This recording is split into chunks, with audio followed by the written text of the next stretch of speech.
పరమాత్మ స్వరూపులైన పార్వతీ పరమేశ్వరులకు, గురువులకు, పెద్దలకు నమస్కరిస్తూ శ్రీ భగవద్గీతలోని 4వ అధ్యాయం నుండి 13, 14 శ్లోకాలు తెలుసుకుందాం.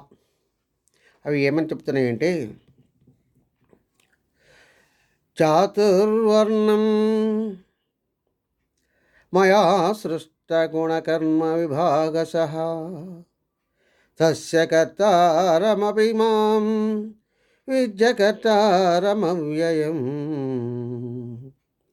నమాం కర్మాణి లింపంతి నమే కర్మఫలే స్పృహా ఇతి మాం యో అభిజానాతి కర్మభిర్న సపద్యతే అని తెలియజేస్తున్నాయి.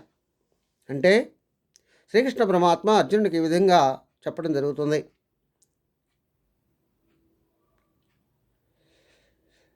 శీఘ్ర ఫలసిద్ధి కోసమే త్రిగుణాల యొక్కయు కర్మల యొక్కయు విభాగాన్ని బట్టి నేను 4 వర్ణాలుగా వ్యవస్థను సృష్టి చేశాను.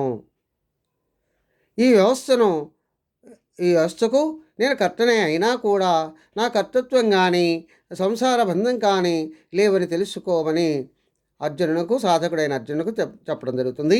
అదేవిధంగా కర్మలు పరమాత్మను అంటుకోవు.